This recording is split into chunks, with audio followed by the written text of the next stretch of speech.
काम वजीर आला ने किया है, मैं उसकी शदीद तरीन मजम्मत करता हूँ और मैं ये चाहता हूँ कि वजीर आला इसके लिए माजरत खाही पेश करें और आइंदा इस तरह की हरकत न करे हो जाए उसका ऐलान करें। मैं मुजम्मत करता हूँ। लेकिन इस बात सुन, बिहार में 2 वाकयात हुए एक ही साथ तकरीबन। मीडिया के साथियों से भी मैं कहूंगा कि हिजाब के मसले पर आपने खबर तो बनाई, लेकिन वहीं अतहर अंसारी की मॉब लिंचिंग हुई। ये गरीब जो 40 किलोमीटर फेरी चलाता है साइकिल के जरिए से, और उसकी मॉब लिंचिंग हुई और उस पर मीडिया के लोगों का कोई सवाल नहीं। ये बड़ा अफसोस है। इसलिए आपको जहां हिजाब पर बात करनी चाहिए, जिसकी मैं मजम्मत करता हूं, वहीं इस तरह के मॉब लिंचिंग के सवाल भी आपको खड़े करने चाहिए। अभी सर उन्नाव केस का नाम देखा होगा, दिल्ली हाई कोर्ट ने जमानत दे दी, मतलब बाहर कर दिया है, क्या कहना चाहेंगे? असल मसला ये है कि अदालतों के बहुत सारे ऐसे फैसले होते हैं और उसमें चूंकि हुकूमत ने चाहा था इसलिए गलत है, उसमें क्या दिक्कत की बात है। बंगाल का चुनाव करीब है, वहीं बाबरी मस्जिद बनाया जा रहा है।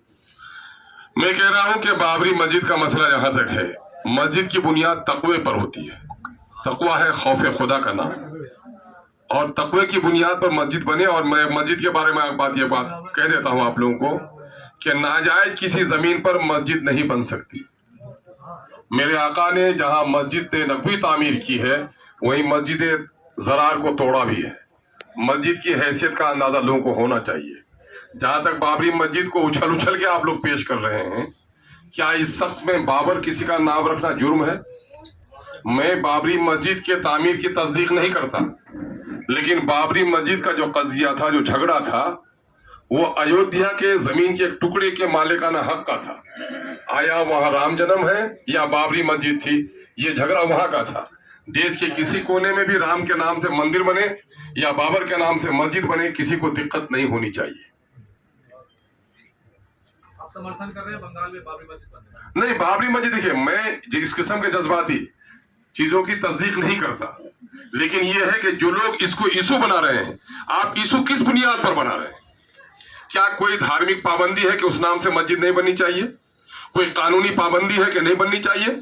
सिर्फ आपका मिजाज ये है कि इसे मुतनाज़ा बनाया जाए और बाबर के नाम पर हिंदू और मुसलमानों के दरमियान में नफरत की जाए। जो मीडिया के लोग इसको उछाल रहे हैं, वो कहीं ना कहीं बीजेपी के हाथ से खेल रहे हैं और वो लोग बंगाल में हिंदू और मुसलमानों में तफरीक पकड़ना चाहते हैं। और मैं कहूंगा जो लोग इस बाबरी मस्जिद के शहदाई हैं, उसको भी होश के नाखून लेने चाहिए। मस्जिद इबादत के लिए है, अगर शोहरत और दौलत पेश नजर हो तो मस्जिद की बुनियाद तकवे पर नहीं है। करना चाह रहे सर, कह रहे वैसी हैदराबाद में, दूसरा वैसी यहाँ मुर्शिदाबाद में आ गया है। अगर मैं कह रहा हूँ, अगर अवैसी साहब से आपको इश्क है तो मैं क्या कर सकता हूँ, लेकिन वो कबूल करेंगे तब तो। सर क्रिसमस आज मनाया जा रहा है, आप जगह जगह देख रहे हैं, तोड़ फोड़ किया जा रहा है, ईसाइयों को परेशान किया जा रहा है। एक तरफ प्रधानमंत्री जी चर्च जा रहे हैं, क्या कहना चाहेंगे पूरे मसले? अरे प्रधानमंत्री जी तो का मामला ये है कि वो पेट्रोल छिड़क देते हैं, फिर आग बुझाने का काम भी करते हैं। इसके बारे में भी अभी तक इन 10 सालों से पूछने का सवाल लग गया है क्या? मामला है कि जिनके जो मजहबी अकीदे हैं, चाहे राम के नाम पर रामनवमी हो, चाहे दिवाली हो, चाहे एक्समस हो, चाहे ईद हो, ये मामला इस मुल्क में तो हमारे पूर्वजों ने मिलकर गले लगकर एक दूसरे के पर्व त्योहार मनाए हैं। और जो भी धार्मिक त्योहार हैं, उसका मकसद एक ही है कि मानव के दरमियान में प्यार प्रेम पैदा हो। लेकिन अफसोस कि इस देश में ईद भी खौफ का मामला हो जाता है और होली और दिवाली भी खौफ का मामला हो जाता है। ये सारा कुछ उन फासिस्ट लोगों ने किया है जो जनता की आम मसाइल पर राजनीति नहीं करते, बल्कि अंग्रेजों की तरह बांटो